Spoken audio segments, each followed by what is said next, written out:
had a bit of an issue, well, a bit of a nightmare with it, to be honest.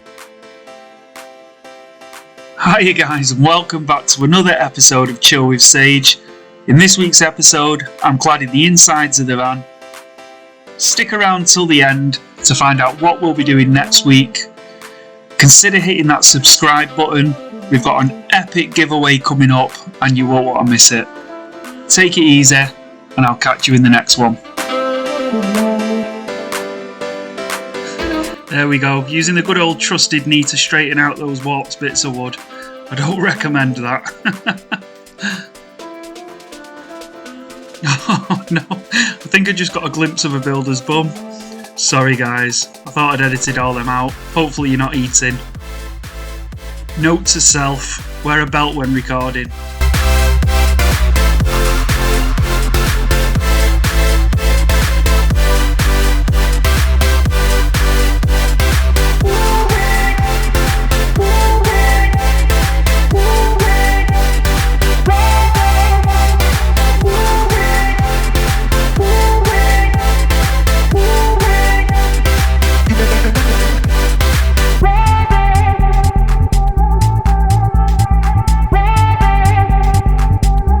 Putting the military training into practice there with the Hoover.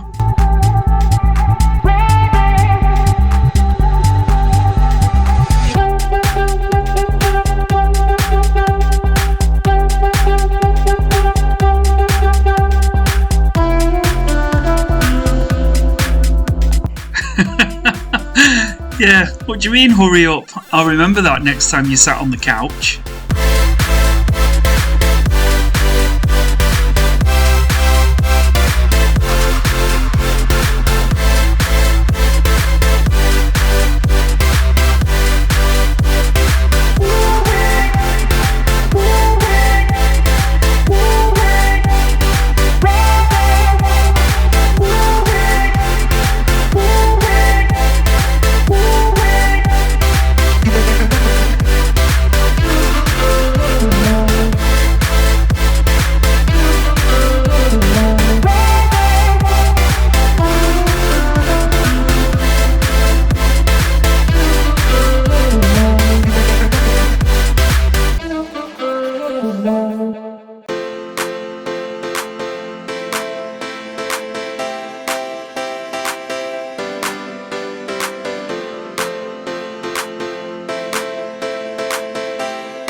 Quick rundown of where we're up to.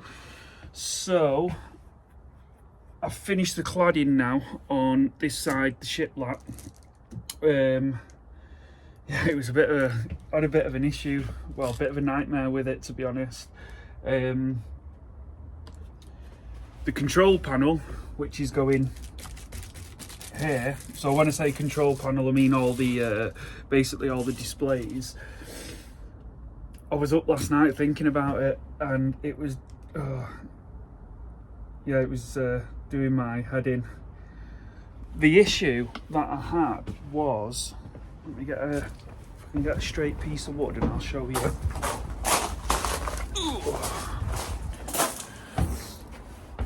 Right, so obviously as you can see I'm using shiplap, so if I get to the side you can see there it obviously goes in and out. It's got a profile on it. Now the issue that was driving me mad was if I just put a piece of wood on there for the displays, what was going to happen was, you see that gap where the profile is, and that was driving me nuts. I couldn't have yeah, looked at that. So what I decided to do was cut a recess out But with that, because I'd not pre-planned for it, that's what you get for not working off a design. I'd not put battens in on either side of here, so there was nothing for these bits of shiplap, these lengths of shiplap to pin to. And obviously with it being a van, vibrations and whatnot, I thought it's going to end up working loose or it's going to end up rattling. So I took these two out, cut basically an extra 25mm down behind, and I've put two battens either side, and those battens now are pinned to the top and the bottom. I did them longer than the actual hole, so them battens, all these now is like, they're like one piece, if you like. Yeah, so there's absolutely no movement in them. Yeah, another reason why I wanted a recess, like a void, is because obviously we've got all these wires. If I'd not left room behind the wood for all them wires, then I wouldn't have been able to, or I would have struggled to push the actual board back to the wall. So by cutting this void, it's allowed me to have movement. These wires are all going to be able to move freely. I'm going to be able to put the wood into there, the actual display board, like the wooden ply or MDF, whatever I use, will sit in there, and it'll have a trim on it, which will go nicely to the edge of this. Let's see if that fits in. No, it's too big. Let's grab another bit.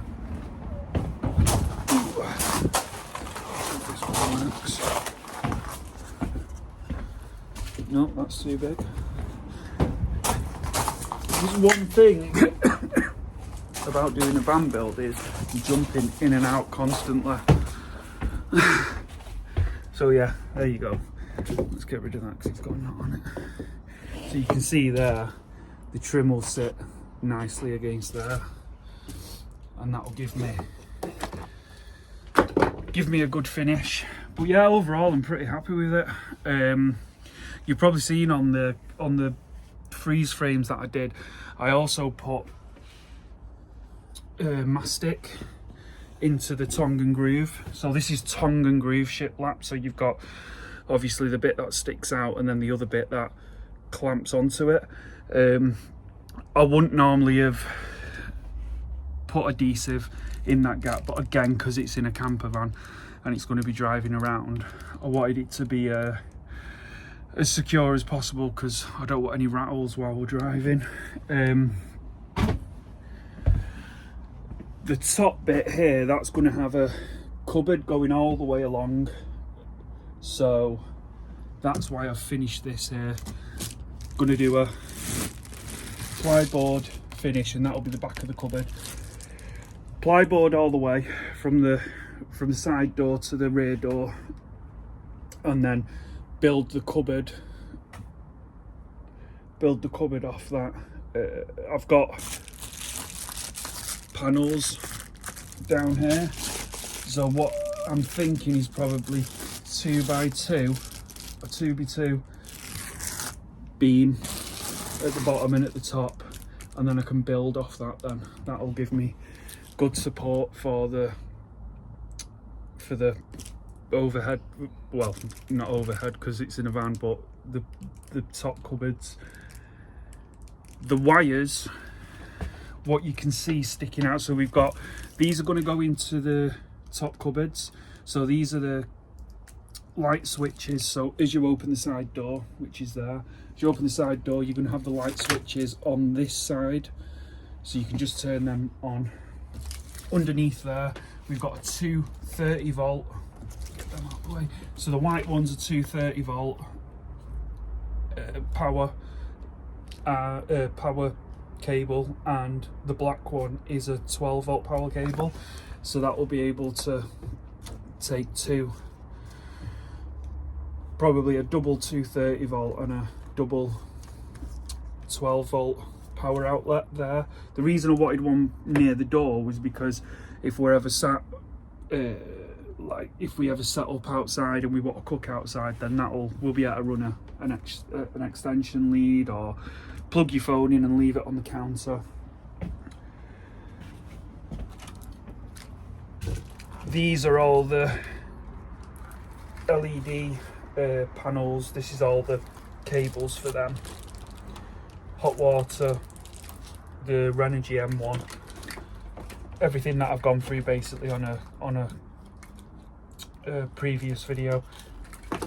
This is the cooker. I wanted a way to independently turn the cooker, or whether we use a microwave oven or an induction hob. I've not made my mind up yet, or even both maybe. That is to be able to turn them on and off independently. So that connects to this, and that will be a fuse spur. So once the base cabinet's in, that'll be a fuse. Basically, there'll be a fuse spur on the wall there for the cooking appliances to be wired into. This is a 12-volt cable running from the back, where the main distribution box is, the D300 by CBE. That will be again another fuse spur or another power point, another outlet for the 12-volt fridge. So yeah, basically it just means there's no surface cables running anywhere. We have got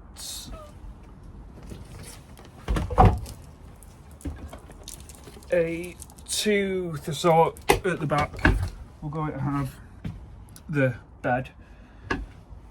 This is I wanted some sockets here for charging your phone, or if we're working on, say we're editing videos, now I'm a YouTuber, yeah, if I'm editing videos or whatever in bed at night, or we want to, I don't know, watch the laptop. So we've got a 230 volt outlet, 12 volt outlet, and I'm also going to have a light switch on a dimmer. Now the light is going to go, this is one of the other issues I had, so the light's going to go, if I can angle the camera, in this recess above here. So what I'll probably do is put a strip of ply in there, put a light switch in it. I've got this I love recess lights, you know, when you can't see them. So yeah, I wanted to incorporate that into the van build.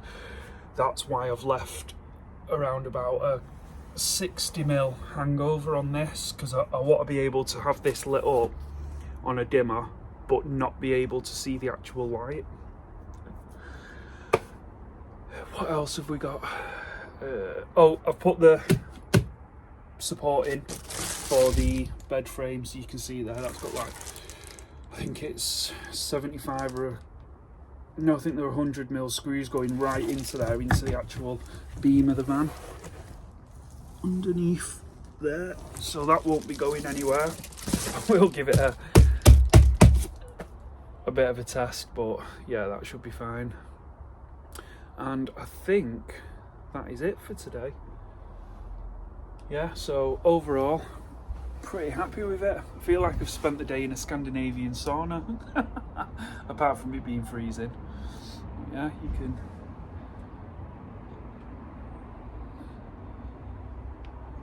see it. Let me see if I can get you a better view. There you go. The plan is to get a project pretty much boxed off every weekend, so that's this side done. Maybe next weekend I'll do that side and get the bed frame built. And yeah, these are the cupboards on one side, cupboards on the other side, shower, and then the kitchen. So hopefully we should be good to go to France in October, but we'll see. Oh, one last thing as well. I wanted to have the lights, so the lights that come from the manufacturer that light up when you open the doors, I want these still to be incorporated in the van build. So as soon as we open the side door, there'll be some form of light, and then that means when we step in, we can then just turn these lights on, and that will then run from the leisure battery, which is in the back. I probably won't keep this light shade on. I'll probably swap it to a different one, but they're gonna go, so I'm gonna bring them through the back of the cupboard and mount them underneath. So there'll be one at the back, which you can see strung up there because it kept hitting me on the head. One at the back, one at the front, and that'll just give us a bit of light for when we first get into the van. Just noticed actually there's another one there. I might just get rid of that one. Just see what happens. But yeah, that's it. Thanks for watching, and see what problems we get doing that. But nice one. Thanks for watching. Take it easy.